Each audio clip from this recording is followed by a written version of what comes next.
চাঁদনি চলে আসছি। এখন বাজে বেলা অনেক বেজে গেছে, কি আর বলবো, প্রায় 12টা বেজে গেছে। আমি ভিডিও করিনি কারণ সকাল থেকে একটু কাজেই ব্যস্ত ছিলাম এই জন্য। আর আজকে আমার পাখির জন্য একটা সুন্দর একটা দোলনা কিনছি, মানে বলার বুঝাতে পারবো না, এত সুন্দর একটা দোলনা। তোমরা দোলনাটা দেখলেই অবাক হয়ে যাবে। তাই দেখাবো মানে ওটা পরে ব্যাপার। পরে সকাল থেকে অনেক কাজকর্ম করে ফেলাইছি, সেটা হলো বাসি ঘর দুয়ার ঝাড়ু দিয়ে মুছে টুছে সব কিছু করে ফেলছি, যেন ঘর দুয়ার মোছা টোছা হয়ে গেছে। আর এদিকে ভাত বসাই দিছি, আজকে রান্না বান্না হবে সংক্ষেপে। ভাত উতলে গেছে, আসছে সবজিওয়ালা, রাখছি সবজি। এই দেখো মূলা, আমার সবচেয়ে পছন্দের একটি খাবার মূলা, যে মূলা রাখছি, ধনেপাতা রাখছি, এই আর লাউ ছোলা ভাজি করবো আজকে, যে লাউ ছোলা ভাজি করবো চিংড়ি মাছ দিয়ে আলু দিয়ে। আজকে শুধু লাউ ছোলাই খাওয়া হবে, অন্য কিছু আর করবো না। তাই চলো ভাজিটা করে নিই, যে লাউ ছোলাটাই ভাজি করবো, অন্য কিছু করবো না। ওগুলো সব ফ্রিজে রেখে দেবো, আগামীকালকে রান্না করবো মূলো টুলো। লাউ ছোলা কুটে নিছি, কুটা কাটি সকালবেলা সব সারছি, মানে কোনো কাজ বাকি নেই যে করে রাখি। বাকি আছে এই যে হইলো ভাত বসাই দিছি, যে ভাতও হয়ে গেছে প্রায়। একটা কাজই বাকি আছে, সেটা হয়েছে ভিডিও করা। ভিডিও করা আর হয় না, কারণ মনটা একটু খারাপ ছিল, একটা পাখি একটু সমস্যা ছিল, তো এই জন্য পাখির জন্য মন খারাপ ছিল। তাই এখন ঠিক হয়েছে। তাই যাই হোক, একটা দোলনাও দিছি, এখন পাখিরা খুব হ্যাপি। তাই দোলনাটা তোমাদেরকে দেখাই দিই, আমার মনে মানতে আসে না না দেখান পর্যন্ত। এই দেখো তাদের দোলনাটা, যে দোলনাটা দেখতে পাচ্ছ, যে দোলনাটা কত সুন্দর, ঠিক আছে। দোলনাটা কত সুন্দর একটা দোলনা,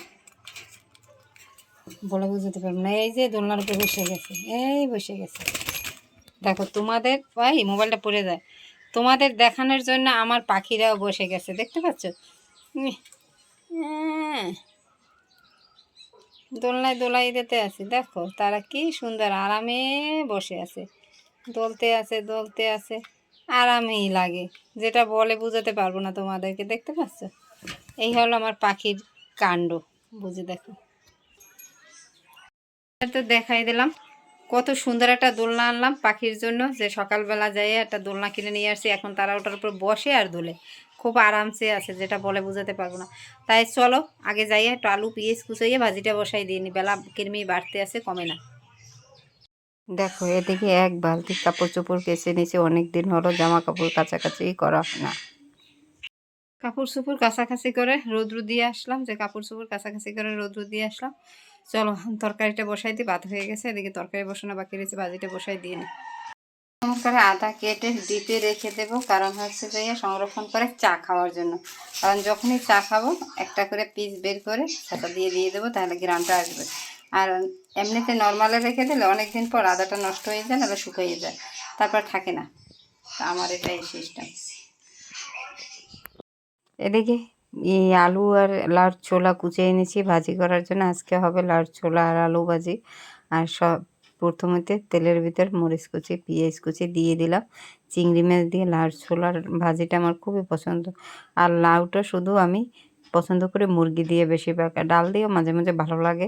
সেটা যদি কেউ রান্না করে একটু খেতে দেয় তাহলে ভালো লাগে, ঠিক আছে, কিন্তু কন্টিনিউ ভালো লাগে না। এই যে দিয়ে দিলাম চিংড়ি মাছ। আর চিংড়ি মাছ আমি ছোটো ছোটো পোটলা করে ফ্রিজে রেখে দিই পলিতে করে, যখন দরকার হয় একটা করে পোটলা বের করে নিই। কে কে এই কাজটা করো সংসারে এইভাবে আমাকে একটু বলো, কারণ এই কাজটা আমি করলাম কন্টিনিউ করি, কারণ তাহলে চিংড়ি মাছের পরিমাণটা একটু কম খরচ হয়।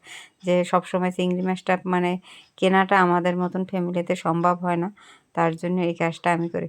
তাই মাছ সব কিছু দিয়ে ভাজাভাজি করে নিলাম, একটু হালকা হলুদও দিয়ে নিলাম। এখন দিয়ে দেবো লাউর ছোলাগুলো, কারণ কচি লাউর ছোলা ভাজি খেতে সেই সুস্বাদু হবে, যেটা বলে বোঝাতে পারবো না তোমাদেরকে কতটা সুন্দর করে ভাজি করতে আছি। মনে চাচ্ছিল যে লাউর ছোলাটি আমি খাইয়ে ফেলে বসে বসে। ফাইনালি আমার লাউর ছোলা ভাজাটা শেষ হয়ে গেল, ধনেপাতা দিয়ে দিলাম উপর দিয়ে, তাই একটু নাড়াচাড়া দিয়ে উঠাই নেব। দেখো তারপরে ঢাকনা দিয়ে ঢেকে রেখে দেবো, ধনেপাতার ঘ্রাণটাও ছুটবে, রান্নাটাও সুস্বাদু হয়ে গেলো। তাই চলো রান্না শেষ, এখন চলে যাবো গোছলে। তাই চলে আসলাম ছাদে, অনেক দিন পর মোবাইল নিয়ে ছাদে আসছে, আর তোমাদের সাথে সুন্দর সুন্দর জিনিস শেয়ার করবো। ছাদে আসছে যেহেতু অনেক দিন পর। প্রথমত হচ্ছে আমার আচারটা দেখাই দিই। আজকের পর আর আচার রোদ্রুর দরকার নাই, ফাইনাল রোদ্রু হয়ে গেছে, অনেকটা শুকাইছে, আর শুকানো টুকানো লাগবে না। ঠিক আছে, দেখাই দিই তোমাদের। আর পুরো ছাদ ভর্তি আজকে কাপড় চোপড় দিচ্ছে, সবাই রোদ্রু দিচ্ছে, কেউ নাই যে রোদ্রু দেয় নাই। ঠিক আছে, চলো। আচার যা দেখলে সবারই মুখে পানি এসে যায়, আমারও এসে গেছে।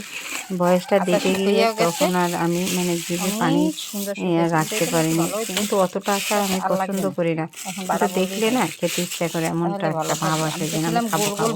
কিন্তু না, আমি যতই আচার দিই, আমি যে কাজ পারে ওই জিনিসটা তার আর খেতে ভালো লাগে না। আমার অবস্থা সেটা হলো।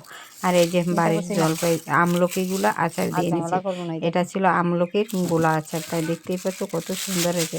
আর আমাকে একজনে গিফট করছে একটা মাটির চুলা, আর আমি তো মাটির চুলার একটু লাভার, যেটা বলে বোঝাতে পারবো না। আমার সবচেয়ে ভালো লাগা প্রিয় একটা জিনিস, যেটা তোমাদেরকে কি করে বোঝাবো, ভাষায় প্রকাশ করতে পারবো না। তো চুলাটা আমি সুন্দর করে মানে ইটি করে তারপরে আজকে লিপছি, জেনেরটা সুন্দর লিপ দিছি, ভালো শুকাই নাই।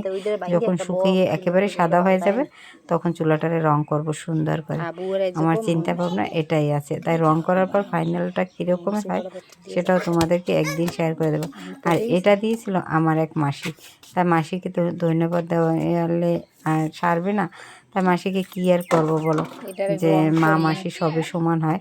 তা আমারও মাসিটা খুব ভালো একটা কাজ করছে, পছন্দের একটা চুলা দিছে। ছোটোবেলায় কুটি চুলাগুলো মা বানিয়ে দিত, আর তখন রান্না করে খেতাম, খুবই ভালো লাগতো। এখন বাজে রাত্র 10টা, প্রায় 10টা ওভার হয়েছে না, বাজে সঠিক জানি না। আর 10টা বাজে, আমার ঘড়িটা দেওয়াল ঘড়িটা একটু সমস্যা আছে, এই জন্য তাই খাওয়া দাওয়া করে নিয়েছি, মশারিও টানাই নিয়েছি, এখন ঘুমাবো। ঘুমার জন্য প্রিপারেশন নিয়ে নিয়েছি, তাই ভিডিওটা শেষ করে দিয়ে ঘুমাবো। তা চলো, আজকের ভিডিওটা এখানে শেষ করে দিয়েছি। ভিডিওটা ভালো লাগলে চ্যানেলটা কী করবে, সাবস্ক্রাইব করে দেবে, লাইক করে দেবে, কমেন্ট করে দেবে, বেল বাটনটি অবশ্যই অন করে দেবে। প্রতিদিনের ভিডিওর নোটিফিকেশন পাওয়ার জন্য আমি চেষ্টা করি প্রতিদিন তোমাদেরকে ভিডিও দিতে। তো সবাই ভালো থাকো, আল্লাহ হাফেজ, গুড নাইট।